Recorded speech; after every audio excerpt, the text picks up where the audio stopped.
Have you ever played a game where you went days, months, years even, playing in complete ignorance, not realizing certain features ever existed? Now, come on, this is a safe space. You can be honest, because I know I sure have. And I don't want you to be that person anymore. Not that you're not already great, but I don't want you living in ignorance. While I do think Fields of Mistria does a pretty good job at explaining how things work around this pixelated town, some things can slip through the cracks. So, I'm here to help. Before you even boot up your game, there are some things you can take advantage of in the settings. First off, you can change the day length. You can make it shorter or longer, or even leave it untouched. Choose wisely. But if you did not choose wisely, you can be rest assured you can just go ahead and change it anytime. Second, you can also change the zoom. This can come in handy when you're searching for a particularly pesky bug or forageable, or if you want to get too close for comfort. It's up to you, really. Moving on to the game mechanics and tools. You can jump. It's one of my absolute favorite things about this game. I love to jump here, I love to jump there. Honestly, I just love to jump everywhere. Not only can you jump over fences and ledges, but you don't even need to chop that hardwood stump in the deep woods every time. You can just jump over it. I'll give you a moment of silence to digest that. To blow your mind once again, you don't need a shovel to dig up artifact spots. You can just use your pickaxe for that. But when you are using the shovel, those tilled spots of dirt will not keep the debris away. So you will need pathing to keep those annoying tree branches, weeds, rocks, and trees from sprouting about. The bug net can be upgraded, but with each upgrade, it's just simply cosmetic. You don't, in fact, have to refill your watering can. It is somehow able to access an endless supply of water. It's best to not ask questions, okay? As you upgrade your tools, you're able to charge them up. It allows you to hit more tiles at one time and allows for more damage, so use at your discretion. Speaking of damage, let's head on underneath the overworld to enter the mines. You can use your bug net in the mines to catch projectiles. If you don't want to catch them, you can just use your sword to aim them right back at the monster. But the bug net is not the only other tool that can be used down here. Don't sleep on your watering can. You can use your watering can on the lava, of course, but you can also use it on the monsters, specifically the cat. Another way to outsmart one of the monsters is by throwing an item at the chest mimic monsters. You don't need to throw food like I personally had thought at first. You can throw anything at it, like some spare crusty dusty stones. And then you'll get some nice rewards from defeating the monster this way, instead of those few lousy coins. And yes, your spells do still work in the mines, so feel free to bring the rain down in the lava levels or use Dragon's Breath to take out your enemies. Moving on from the mines, there are a handful of special locations throughout Mistria. There is a well in the eastern part of town that you can interact with once a day. Similarly, to the left of Hayden's farm is a chicken statue. Bring some of your shiny beads and prepare to rain in copious amounts of animal products, food, recipes, and cosmetics. There are two areas for fast traveling, one in the mines, which you will unlock through a quest. Instead of having to hightail it back to your house after a long mine session, you can just be transported right on back. Second, you can use your Calderus statue to transport into his house in the deep woods.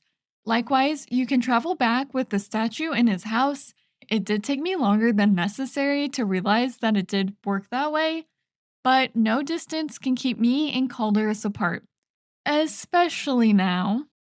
While we're here, the Calderus statue, as you probably know, allows you to unlock all sorts of perks for your skills. But there is another statue in the mines that allows you to unlock mining and combat perks. Don't be like me and not realize the statue was a thing until way too far into the game. Moving from one cave to the next, there's also two hidden caves, one by Errol's house and the other to the right of the beach. But the beach cave is not the only hidden location.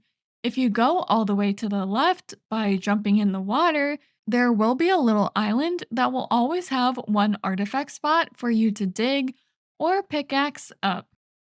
That we've got to know a little bit more about the special locations around town, let's get to know about the people living here.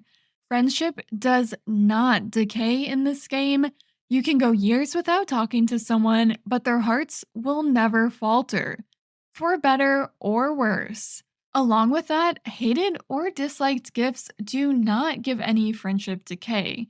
So you can give your arch nemesis their least favorite thing in the world, but by talking to them, you're probably doing more good than harm.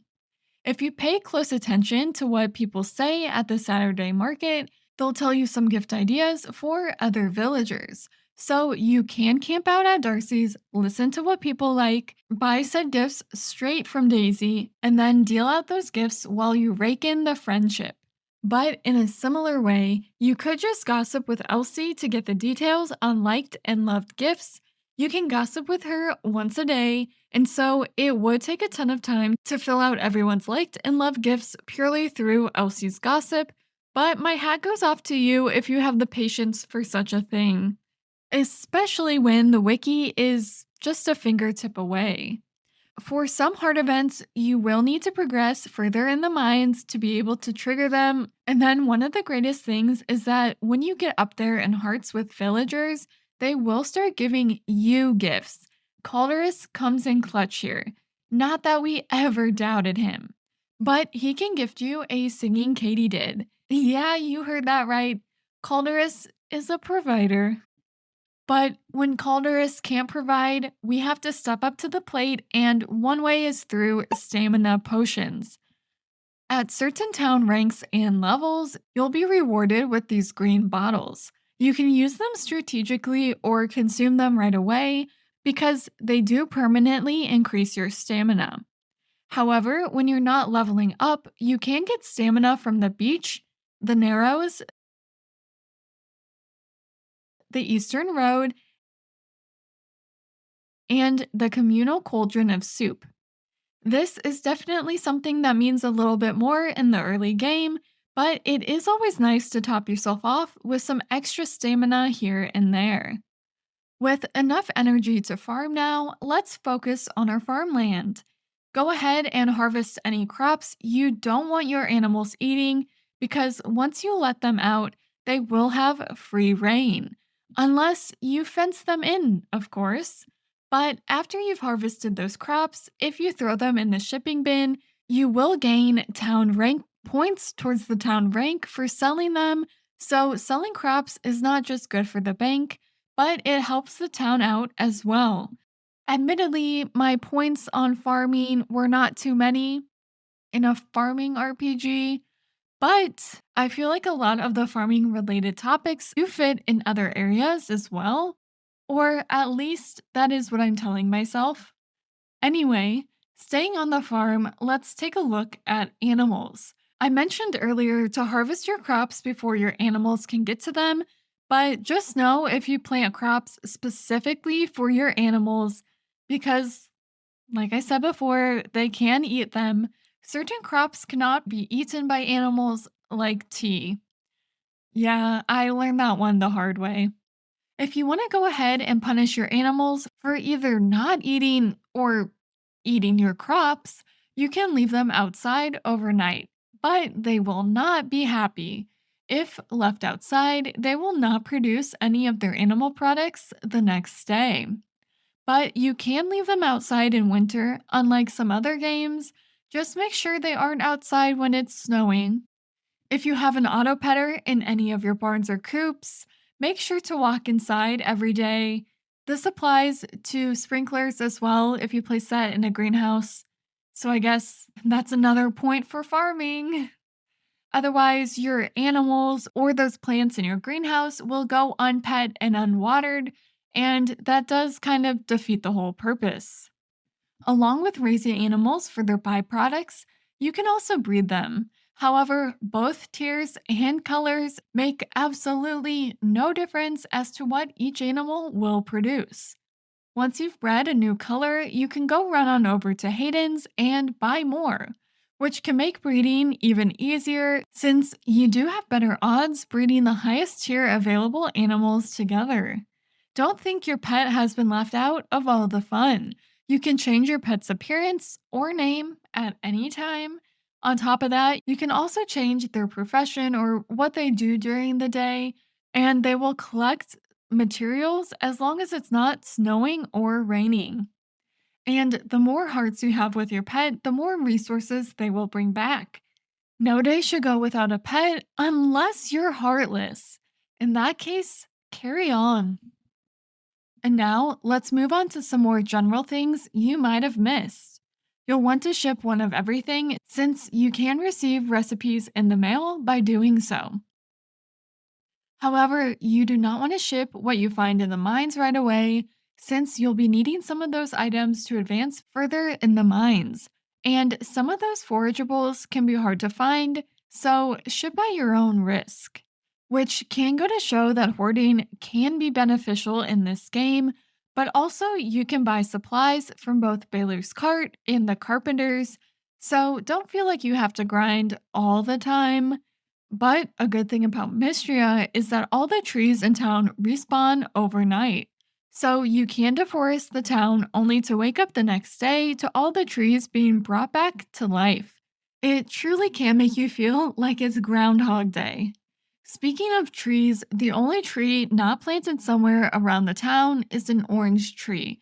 So, if you forget to plant them early on, you should be able to find most of the fruit throughout town eventually.